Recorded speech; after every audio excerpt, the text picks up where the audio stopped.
Hey guys, Jim here. Welcome back once again. Today we're going to be taking a look at a custom handmade fixed blade from Nightwatch Custom Knives. Now, I don't really get a chance to do this all that often. Number one, because I make custom fixed blades, and who wants to keep giving attention to other people, right? I don't really look at it like that. I don't think any of us are really competition. We generally like to help each other, and I'm going to tell you right now, this is absolutely, out of all the fixed blades that I've owned for EDC purposes, one of my absolute favorites. And the maker behind Watch Knives, that used to be V58 Edgeworks, if I'm not mistaken. He just changed the name this past year, is Alex Harrison. And what's cool about Alex is he really only got into this because he is genuinely a lover of knives, a collector of knives. We've seen each other at Blade Show. I mean, he would travel to Blade Show just to go look at and buy knives. But he's a police officer out of Kansas City. And obviously that is a very, very full-time job for him. He doesn't have a lot of spare time. And the very little bit of spare time he has, does he spend with his wife? No. He spends his time getting dirty and sweaty and nasty and covered in micarta and carbon fiber and steel dust in his shop, making kick-ass small and large fixed blades. And I still remember when he first started, things were a little bit rough, as they are for all of us. And then out of nowhere, I mean literally out of nowhere, he started making not just really great looking designs, but really well executed designs. And it's funny because he's actually bought a few of my knives. He's actually ordered knives for himself and for his wife. And one day I don't know if I was in his Facebook group or just saw a post that he had made somewhere randomly on Facebook, and I saw a knife that he made, and I went, holy shit. He literally went from one stage, several stages up, seemingly overnight. And then when he texted me one day, as we tend to text fairly often, like 16-year-old girls, and a lot of times we'll bounce ideas off of one another for new knife designs and stuff. And he sends me a sketch. He's like, all right, let me have it. Tell me all the things you don't like about this before I'm married to the design and I go forth and make it. And he sent me the sketch of this, and I went, holy shit. I'm like, not only is it great just the way it is, and I wouldn't change a thing, I'm like, but I want one for myself. And this is the one that he built me. And he actually made this for me as a gift. He didn't even make me pay for it, which is insane for the amount of time and work that he put into this. I mean, we're talking about a guy that takes the time to taper his tangs. Not a lot of guys making tactical style fixed blades will taper their tangs. When you get into more traditional knives and guys that are making more traditional styles, a tapered tang is fairly common. But in today's modern tactical crowd, it's not all that common. The handles are contoured and shaped perfectly. His hand rubs are on point. They're laser sharp. I mean, the work that he is doing, honestly, he needs many more eyeballs on his work. More people needed to see his work. So what I wanted to do was share with you today my personal knife, my sheath, and show you guys exactly what he's capable of. He may only be a part-time maker, but I honestly feel for the workmanship that he's putting into these knives, he should be a damn full-time maker. At the very least, be able to dedicate more time to what he's doing in this craft, because the way that I've seen him level up as quickly as he's done so, I'm almost worried to see the level that he's going to be at in 3, 4, 5 more years. I'm extremely excited about this knife. I carry it all the time. It is one of my go-tos because it is so lightweight.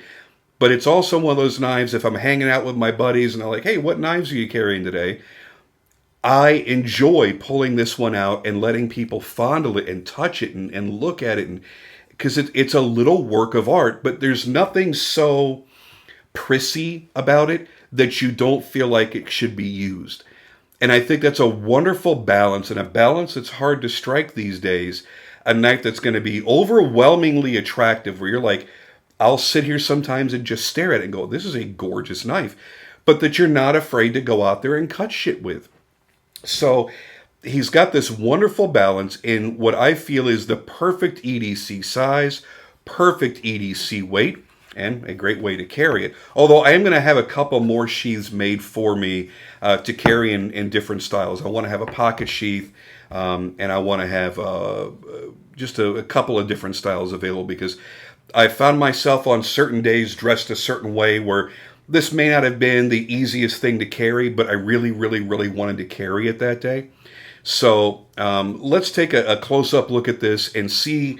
Let me show you why I love it so much. And I really want you guys to go follow him on Facebook, on Instagram, and look at the work that he's doing, the materials that he's using, the style that he's putting into each and every knife, and some of the live videos that he does from time to time showing his work process in his shop. You're going to enjoy the living shit out of it. Not only is he a great knife maker now, but he is a really, really fantastic person as you get to know him. So I definitely suggest that you follow him and get to know him. While I'm on that topic, please do subscribe to my channel if you're not already. Click like on the video if you like it. Put comments down below. It helps that stupid-ass YouTube algorithm share my video and let people actually see it for a change. And on top of that, if you'd like to support the channel, go to patreon.com/JimSkeltonKnives, as you see right down here. And you can become a member for as little as $5 a month. You're helping to support the channel. You're helping me get some really awesome stuff in here to then, what? Give away to Patreon subscribers. That's right. You get a chance to win cool shit. As a matter of fact, in the middle of that pitch, I had a crazy idea. I'm going to suggest to Alex that we do one of these for my Patreon subscribers. So maybe sometime early next year in 2022, I can have one of these bad bitches made up, ready to go, custom made just for you as a monthly prize. I think that'd be kind of cool. And the great thing is, it is because they're affordable. I don't have to go out there and drop $1,000 to give you a kick-ass, really beautiful, fully handmade custom knife. So yeah, that's in my head. I think I'm going to text him in just a couple of minutes. Anyway, let's go down there and take a close-up look and see what you guys think of the knife, and see if you agree with all the different points that I have about what makes this a great EDC style knife.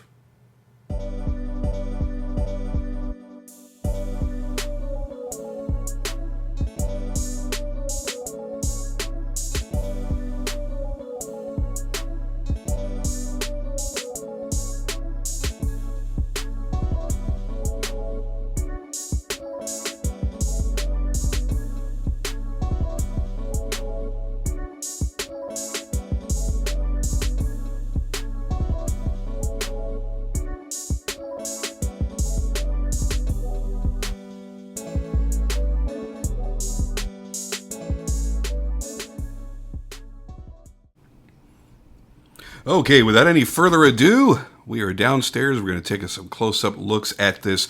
Once again, we're looking at Watch Knives Interloper is the name of the model, in case I forgot to mention it in the intro. It's probably the only time I'll say it one more time. Interloper. I hate the name. I joke with Alex a lot because I don't like the name, but I love the knife. It doesn't really just roll off the tongue. I get why he chose the name, and he struggled with it for a while. There was some back and forth in text messages about the name that he was going to go with, and that was what he chose. Once again, Watch Knives is Alex Harrison, and he's only been making knives for a couple of years, and I got to tell you, watching his progression has been so much fun. And to be perfectly honest, while there are quite a few different models of his that I really do like now, this thing, especially once I got it in hand, just completely changed everything for me. I just think it's utterly fantastic.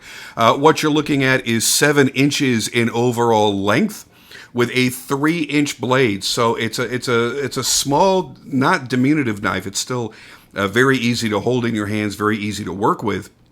but it's compact enough that even if you don't choose to carry it on the belt, you can throw it in the sheath and throw it into your pocket. And that's one of the options I'm going to go with my sheath guys. I'm going to have him make me a pocket sheath for it that has a clip that'll clip inside the pocket like carrying a folding knife. That's just how much I love this knife. Some of the great features, obviously, are his really, really nicely done hand-rubbed satin. Very clean, very nicely done. Really like the look of that. The fact that he has tapered the tang. Let's give you a little bit of a distance shot there so you can see that dramatic taper. It gets down very, very thin at the butt of the knife. Really adds a lot of class to this knife and reduces a lot of the weight as well. The blade steel that he's chosen on here is AEBL, so it's a really good stainless steel that takes a crazy fine edge, and that's exactly what this knife has. It is extraordinarily sharp, very, very keen edge. He does a really nice deep hollow grind on here that it's so deep, it's so dramatic. It's a little bit hard to see it, but trust me, you will when it's in your hand. You've got a nice decorative mosaic pin. You've got a lanyard tube out back, which I do plan on throwing a lanyard on this just to make my life a little bit easier for daily carry. The scales, he actually made this one special for me with a vintage rag micarta that's, I don't believe it's still available. And it's funny because, as I've mentioned for years, I absolutely hate micarta.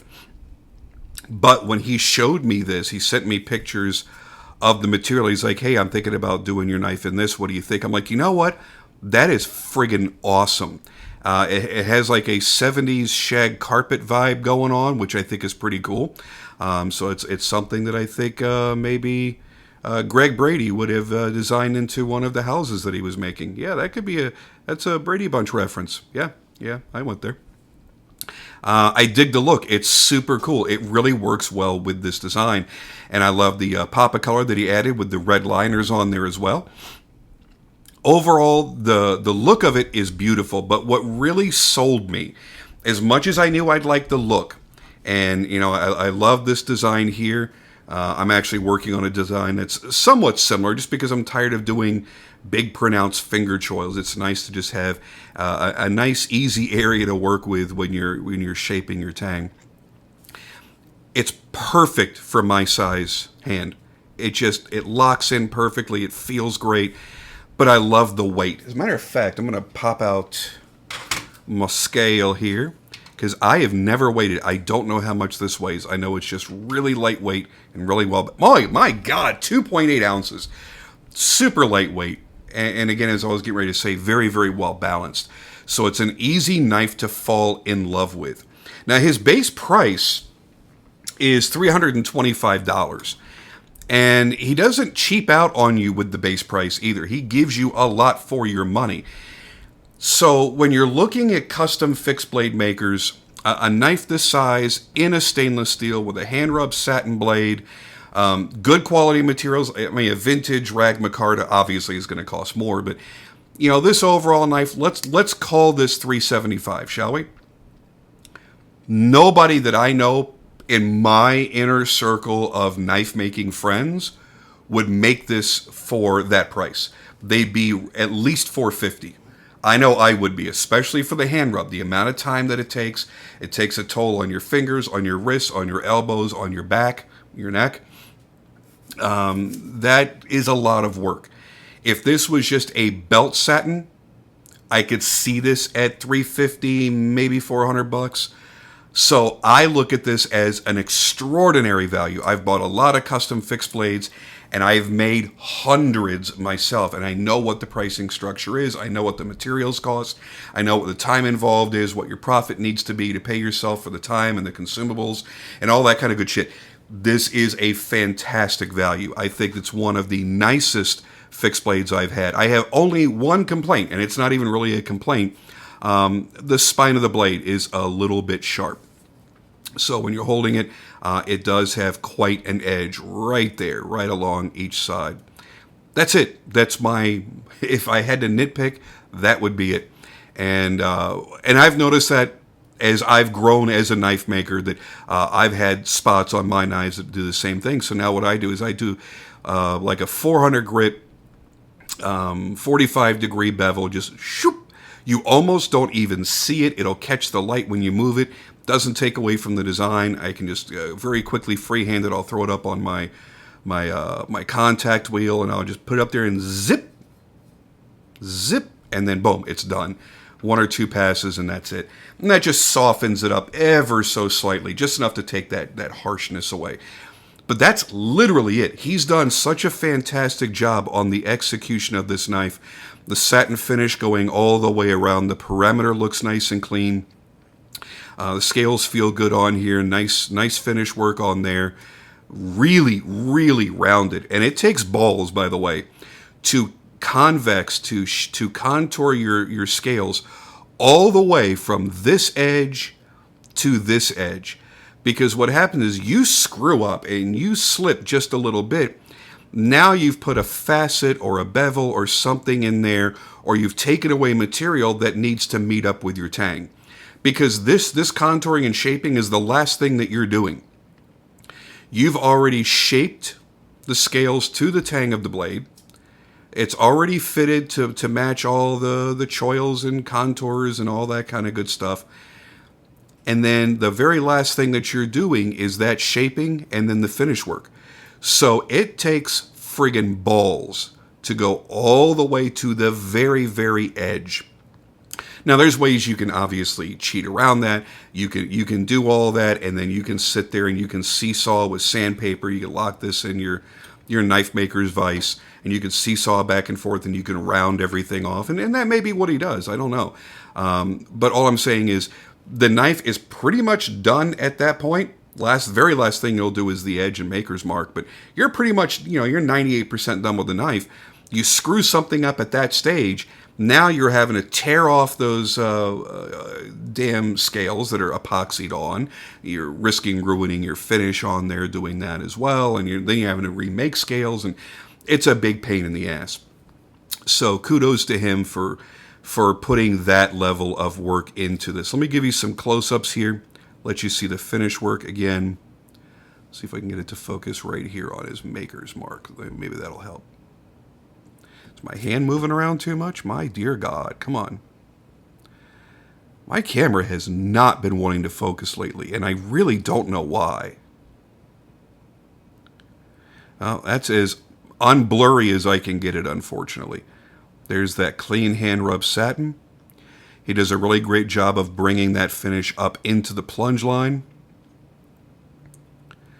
There's that vintage rag micarta with the Mosaic pin, the red liners,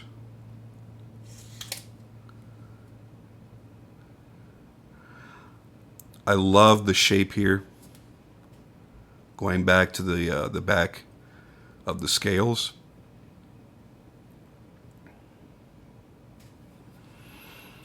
Like I said, for me, it's all about the size, the weight, the balance, the feel in the hand. He's done an utterly fantastic job. So I would very highly recommend you reach out to Alex, whether it be through his Facebook page. You can visit him at Watch Knives on Instagram as well. But talk to him about getting an order custom build done for you, because I think if you've ever, whether you're a fixed blade collector or not, or fixed blade user or not, if you're not, I would suggest this being one of your first. Because you're going to find something that's not cumbersome, that's very easy to carry, that's lightweight, that's going to handle pretty much any cutting task you throw at it that's not too overly large. It's a great steel. It's going to give you a great deal of edge retention. Everything about this knife truly is done right. I'm not saying this just because Alex is a friend. When he made this knife for me, it was for me. It wasn't to make a video. It wasn't to do Instagram posts. It wasn't to give him exposure. When I got the knife, I went, shit, more people need to see this knife. More people need to be made aware of the hard work that he's putting into these. So I'm extremely proud of him for coming as far as he has, and he's made leaps even beyond this since he's made this. It's nuts. So I didn't mean to hit the camera there. So definitely check him out. I'll put links down below for his Facebook group. I think it's a private group. I'm not sure. You may have to be approved to get in. There's also his Instagram as well. And strike up a conversation with him. Talk to him. And the cool thing is, he's one of the makers that's out there now that if you're like, hey man, I love what you're doing, but I have a specific type of knife that I need for a specific type of thing. If I draw that shit on a napkin, will you make it for me? Yeah, he'll make one-offs. He'll make different models. He'll make something that's a true, complete custom, as long as you don't have unrealistic expectations. But you don't come to him and try to offer him a shittily designed knife and expect him to make that. He's gonna say no. But if it's a nice design, something he feels that he can work with, he's gonna knock it out of the park. So anyway, them's my thoughts. I'd love to hear your thoughts down below, how you think the knife looks overall. Again, to me, even if this was a butt-ass ugly knife, for me it would be about the way it feels in the hand, the balance, the weight, and this knife really, really has all of that. I feel like I've got a good purchase on this for anything that I choose to do with it, and it's not heavy, it's not cumbersome, it's not difficult to carry. And for that reason, that's why it's becoming one of my mainstays in my EDC rotation. Anyway, with that, guys, I'm out of here, and I'll catch y'all on the next video.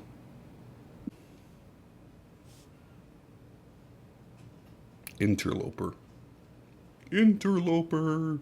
Interloper, interloper, interloper. God, I can't live with that name.